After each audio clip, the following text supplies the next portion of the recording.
Hi there, this is Chris from PC Gamer, and I'm going to take you through the prison escape sequence from the opening of Dishonored in a new diary series that I'm going to call No Trace. Now, this is based on the vote we did for which diary series you wanted to see, and you voted for making everything like a terrible accident. Playthrough where Corvo leaves no obvious sign of his involvement, no sleeping guards, no bodies with knife wounds or bullets sticking out of their faces.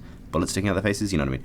Basically, we're going to try and leave as little evidence as possible. Now, obviously, Corvo's going to escape from prison. People will know that's happened. That's something we can't really get around. So let's try and make it look like other people were involved. We already know there's a guard conspiracy. Let's see if we can play up to that. Now, Corvo's cell door is open, you'll remember, which we can't change. Unfortunately, I actually tried. You can't close it. So that leaves us in a situation where we need to establish a precedent for doors doing strange things. So we'll call that door opening by itself, mysteriously, number 1. Now, here's for a bit of pretty adventurous stealth, by which I mean improbable, because Corvo is about to sneak in front of someone in a spotlight.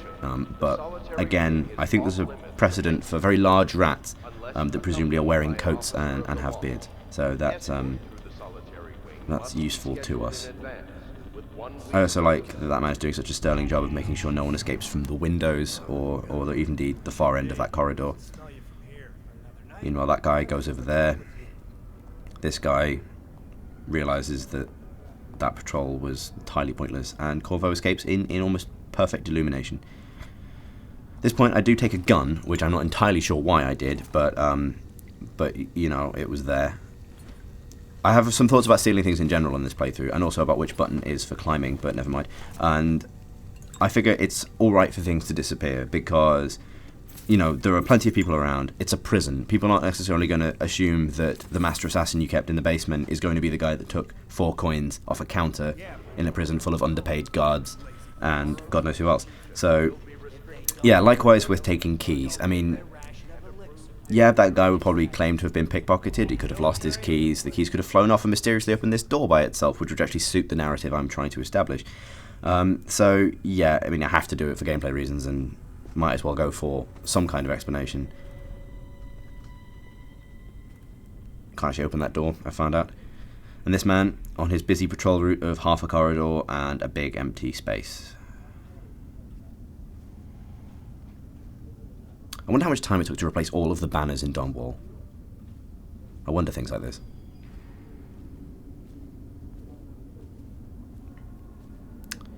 Waiting for him to stop assuming someone's going to escape from the empty room at the bottom of the corridor and go home. Good. I thought it was really interesting that the Loyalists decided to hide a massive bomb in presumably one of the most secure rooms in the prison, simply to guide Corvo past a series of plot illuminating letters and recordings.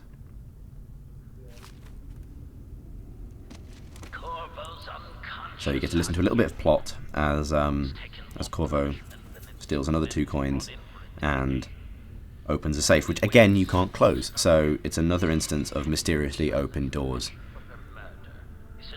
I'm hoping that the detective who comes through to figure this out after the fact is rubbish, incidentally. That's I'm kind of relying on that at this stage.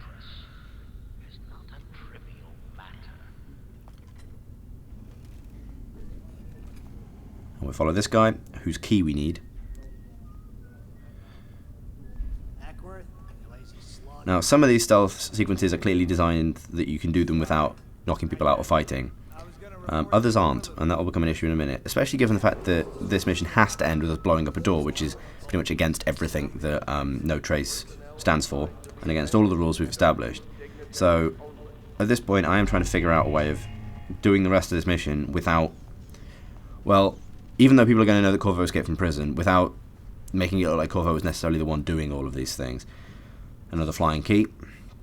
Corvo incidentally has the longest arms I've ever seen, or even had implied on a man. That was pretty extraordinary. That was almost 6 feet of reach there to get that key. Waiting for the other guard to move back into position so I can get back up the stairs.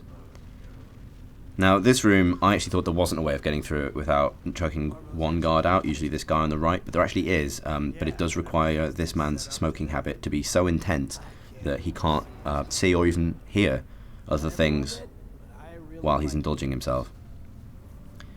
Now, we do have to wait for him to want another cigarette, which he will do in approximately 30 seconds because he's got a problem. She's busy looking at that wall. Now he does actually get a little sense that there's someone there, but oh, it's nothing. It's probably nothing.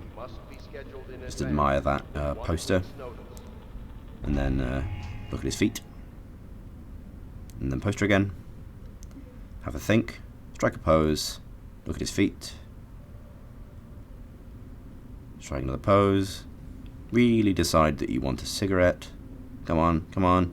Yes! And go, go, go, go, go. Most conveniently smashed window in the history of man. Straight to the door. Again, mysteriously opening and closing doors. Number whatever. And directly behind this man. This was lucky. If he hadn't been facing away from that door, this probably wouldn't have worked. Hide under the table. He almost looks directly at you then, but again, giant rats wearing coats with beards, nothing to be worried about, sir. Wait for him to decide to walk to the other end of the room, and then do the most daring act of opening a massive door, and hoping everyone just assumes that this happens, periodically. Anyway, this man completely unfazed by this massive clanking, wheezing door. And then wait. Now, we have a problem here. In the next room, maybe by throwing something to just make a distraction it's possible, but basically it wants you to choke these two guards out. There's very little way around it based on the way one of them's facing, and the other one directly patrols the area where you need to place the bomb, and then you're going to blow up a bomb, for heaven's sake. So, okay, another problem. Doors don't explode by themselves. I would that they did, because this would make this much simpler. So we need other conspirators. We need people who are involved. And that means we need a terrible accident, which is exactly what I always planned this to be. So, time to go choking. Now, I did say I wouldn't do this, and normally I won't, because, this is against the spirit of the thing if a guard wakes up and remembers being choked out. But I have a plan.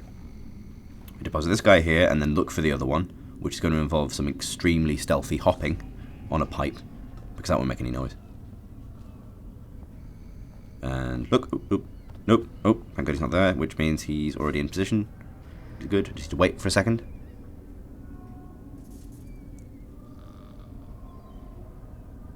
And go. This man is going to bravely check to make sure the bin is still there, which it is.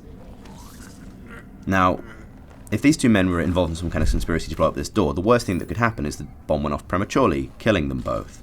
So I'm going to prop their unconscious bodies next to the door, after stealing everything that isn't nailed down, and closing the massive door.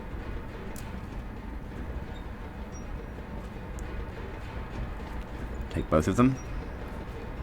Presumably these men were involved in some kind of anti-door protest, or were simply paving the way for Corvo to subsequently leave, but weren't themselves involved in Corvo's escape beyond planting this simple device on a door and tragically losing their lives in a premature door explosion accident. There we go.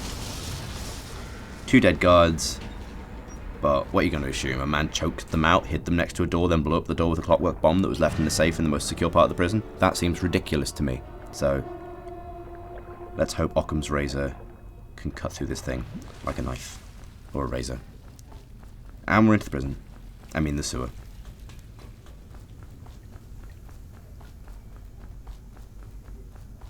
And home free. Now, we're going to skip most of the sewer sequence, because not only is it linear, but there aren't really any guards to deceive or traces to leave, frankly. Except this note, which I appreciate people having left here to explain exactly what just happened, given all of my efforts to obfuscate that.